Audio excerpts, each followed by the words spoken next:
ગુજરાતના હવામાનમાં મોટા ફેરબદલ થવા જઈ રહ્યા છે। હવામાન વિભાગે પણ કહ્યું છે કે આગામી 5 દિવસ ગુજરાતમાં પ્રી મોન્સૂન એક્ટિવિટીના રહેશે અને ગુજરાતના અનેક ભાગોમાં 2 થી લઈને 2.5 ઇંચ સુધીનો વરસાદ થઈ શકે છે। એટલે કે 17 તારીખ સુધી ગુજરાતમાં વરસાદના એંધાણ છે। હાલ તમે જોઈ શકો છો કે 42 થી 43 ડિગ્રી ગરમીનો પારો લગભગ સૌરાષ્ટ્ર, અમદાવાદ, ગાંધીનગર વિસ્તારમાં અને ઉત્તર ગુજરાતમાં જોવા મળી રહ્યો છે। પરંતુ આટલી આકરી ગરમીમાં હવે વરસાદ આવી રહ્યો છે। કયા કયા વિસ્તારોમાં કઈ કઈ તારીખોમાં વરસાદ છે એ આપણે મેપના માધ્યમથી સમજીશું। મારી પાછળ તમે આ મેપ જોઈ શકો છો, જ્યાં 17 તારીખ સુધી કયા કયા વિસ્તારોમાં વરસાદ રહેશે તેનું અનુમાન જે છે એ આ મેપમાં તમે જોઈ શકો છો, જે વ્યક્ત કરવામાં આવ્યું છે।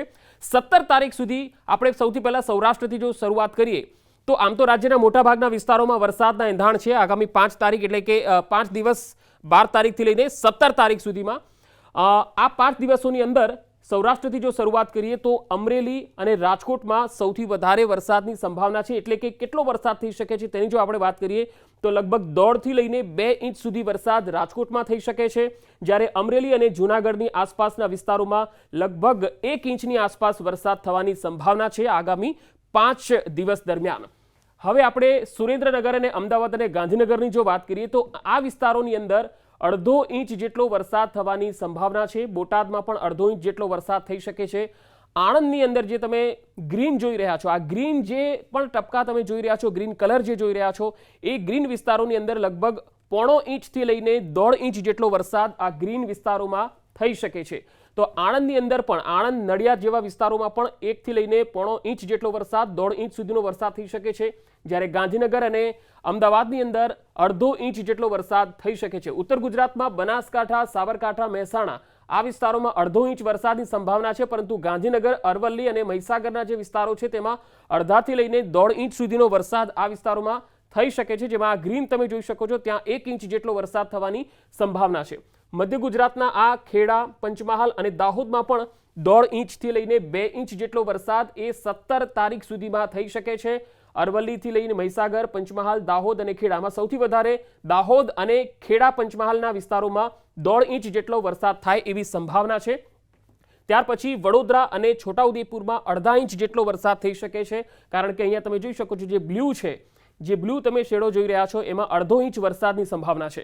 હવે આ ગ્રીન તમે જોઈ રહ્યા છો સાઉથ ગુજરાતનો આ જે પટ્ટો છે એમાં ભરૂચ, નર્મદા, સુરત, તાપી, ડાંગ અને નવસારી આ જે વિસ્તારો છે જે ગ્રીન જોઈ રહ્યા છો તેમાં 1.5 થી 2 ઇંચ જેટલો વરસાદ થઈ શકે છે, જ્યારે નવસારીના કેટલાક ભાગો અને વલસાડમાં જે તમે યલો શેડો જોઈ રહ્યા છો એમાં 2 થી લઈને 3 ઇંચ જેટલો વરસાદ થઈ શકે છે, જેમાં ડાંગના પણ કેટલાક વિસ્તારો છે અને દાદરા નગર હવેલીના પણ કેટલાક વિસ્તારો છે જેમાં 3 ઇંચ જેટલો વરસાદ થવાની સંભાવના છે, જ્યારે સંઘ પ્રદેશ દમણમાં પણ લગભગ 1.5 ઇંચ જેટલો વરસાદ થાય એવી સંભાવના છે। તો ગુજરાતના ઓવરઓલ જોઈએ તો 65% જેટલા એરિયાની અંદર પ્રી મોન્સૂન એક્ટિવિટીની સંભાવના આગામી 5 દિવસ દેખાઈ રહી છે, અને એમાં પણ 14 તારીખથી લઈને 2 દિવસ લગાતાર વધુ વરસાદ થાય તેવી શક્યતા છે। 15 અને 16 અને 17 આ 3 તારીખોમાં સૌથી વધારે આ વિસ્તારોમાં વરસાદ થાય તેવી સંભાવના છે, અને આ પ્રી મોન્સૂન એક્ટિવિટીની જે અસર છે એ 17 તારીખ સુધી રહેશે। 12 તારીખથી શરૂ થશે અને 17 તારીખ સુધી આ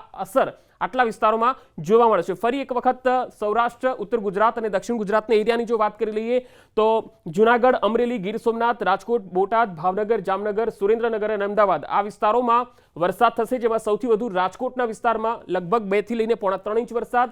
ઉત્તર ગુજરાતની જો વાત કરીએ તો અહીંયા 1.5 ઇંચથી લઈને 1.25 ઇંચ જેટલો વરસાદ થશે, પરંતુ સૌથી વધારે ગાંધીનગર અને મહેસાણાની વચ્ચેના જે વિસ્તારો છે તેમાં 1 થી લઈને 0.5 ઇંચ જેટલો વરસાદ થઈ શકે છે, જ્યારે ખેડા અને દાહોદની વચ્ચેનો જે પટ્ટો છે તેમાં લગભગ 2.5 ઇંચ જેટલો વરસાદ થવાની સંભાવના છે। દક્ષિણ ગુજરાતના મોટાભાગના વિસ્તારોમાં 1.5 ઇંચ છે, પરંતુ આણંદ જે છે, જે મધ્ય ગુજરાતનું આણંદ છે ત્યાં વધારે વરસાદની, આણંદથી ખંભાતનો જે આ પટ્ટો તમે જોઈ રહ્યા છો જે ગ્રીન શેડો બતાવે છે ત્યાં 1 ઇંચથી વધુ વરસાદ થવાની સંભાવના છે। બાકી દક્ષિણ ગુજરાતનો આખો પટ્ટો છે જ્યાં પ્રી મોન્સૂન એક્ટિવિટીની અસર જોવા મળશે, પણ સૌથી વધુ વરસાદ નવસારી, ડાંગ અને વલસાડ આ 3 જે જિલ્લા તમે જોઈ રહ્યા છો ત્યાં પડી શકે છે। 2 ઇંચથી વધુ વરસાદ આ વિસ્તારોમાં થવાની સંભાવના છે, જ્યારે નર્મદા, ભરૂચ, સુરત, તાપી આ જે જિલ્લાઓ છે ત્યાં 1 ઇંચથી ઓછો વરસાદ થઈ શકે છે। આમ ઓવરઓલ જોઈએ તો 5 દિવસ એવા છે કે જ્યાં રાજ્યમાં ભર ઉનાળે પ્રી મોન્સૂન એક્ટિવિટી થઈ રહી છે, વરસાદ થવાનો છે અને લોકોને કાળઝાળ ગરમીથી રાહત મળવાની છે।